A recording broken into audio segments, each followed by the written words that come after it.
மணக்க மணக்க டேஸ்டான ஹெல்த்தியான மூலிகை டீ எப்படி செய்யலான்னு பார்க்கலாம் வாங்க. Hi friends, welcome to 90s Jana channel. First time என்னோட சேனலை பார்க்குறவங்க சப்ஸ்கிரைப் பட்டனை அழுத்திட்டு அப்படியே பக்கத்தில் இருக்கிற பெல் பட்டனையும் அழுத்திக்கோங்க.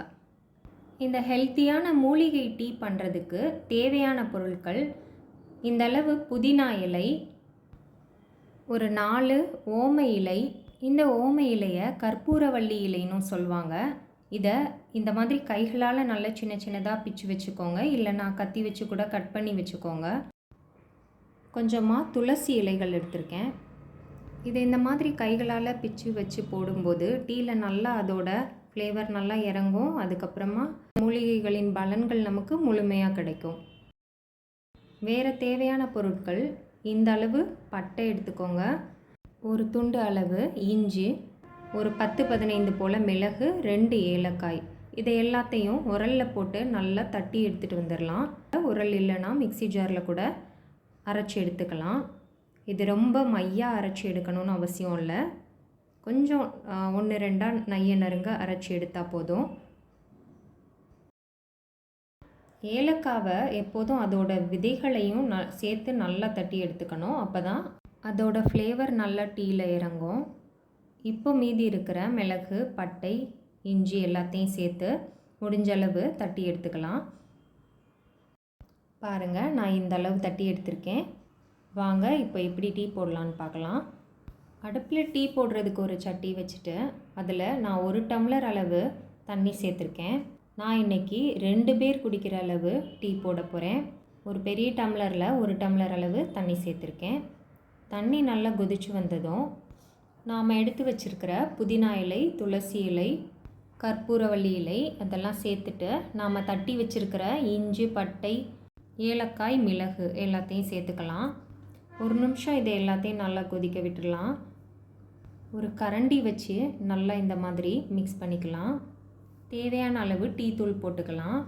நான் இன்றைக்கி 2 ஸ்பூன் அளவு டீ தூள் எடுத்திருக்கேன். டீ தூள் நீங்கள் எப்போதும் எது யூஸ் பண்ணுறீங்களோ அதுவே யூஸ் பண்ணிக்கலாம். நான் 2 பேருக்கு 2 ஸ்பூன் சேர்த்துருக்கேன். நீங்கள் எத்தனை பேருக்கு போடுறீங்களோ அந்தளவு டீ தூள் சேர்த்துக்கோங்க. திரும்ப எல்லாத்தையும் நல்லா மிக்ஸ் பண்ணிக்கலாம். பாருங்கள், இந்த டீ தூள் கலர் நல்லா இறங்கிருச்சு. இப்போது 2 ஸ்பூன் அளவு நான் ஒயிட் சுகர் சேர்த்துருக்கேன். நீங்கள் ப்ரௌன் சுகரோ நாட்டு சர்க்கரையோ தேவையானதை சேர்த்துக்கோங்க. இப்போ நான் ஒரு பெரிய டம்ளரில் தண்ணி எந்த டம்ளரில் எடுத்தனோ அதே அளவு டம்ளரில் திக்கான பால் சேர்த்துருக்கேன். நீங்கள் உங்களுக்கு எவ்வளோ டீ தேவையோ அதுக்கேற்ற மாதிரி தண்ணி, பால் எல்லாம் சேர்த்துக்கோங்க. பால் சேர்த்துட்டு ஒரு கரண்டி வச்சு எல்லாத்தையும் நல்லா மிக்ஸ் பண்ணிக்கலாம். இப்போது டீ நல்லா பொங்கி வரும். பொங்கி வரும்போது அடுப்பை லோ ஃப்ளேமுக்கு மாற்றிக்கோங்க. அப்புறம் கரண்டி வச்சு கிண்டி விடுங்க. இந்த மாதிரி ஒரு 3-4 வாட்டி பொங்கி வர விடுங்க. பொங்கி வரும்போது அடுப்பை லோ ஃப்ளேமுக்கு மாற்றிட்டு இந்த மாதிரி கரண்டி வச்சு நல்லா கிண்டி விடுங்க. ஃபைனலாக ஒரு 3 நிமிஷம் லோ ஃப்ளேம்லேயே வச்சு நல்லா டீயை கொதிக்க விட்டுட்டு அடுப்பை ஆஃப் பண்ணிக்கலாம்.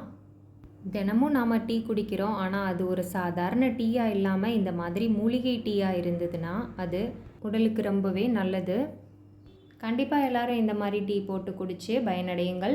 இந்த லைஃப் தான் நல்ல சுவைத்து சாப்பிட நமக்கு கிடச்சிருக்கு. ஆனால் உணவே மருந்துங்கிறத மறந்துடக்கூடாது. சுவையான மற்றும் ஆரோக்கியமான உணவுகளை சுவைத்து மகிழுங்கள். என்னோடய மூலிகை டீ பிடிச்சிருக்குன்னா லைக் பண்ணுங்கள், கமெண்ட் பண்ணுங்கள். தேங்க்ஸ் ஃபார் வாட்சிங்.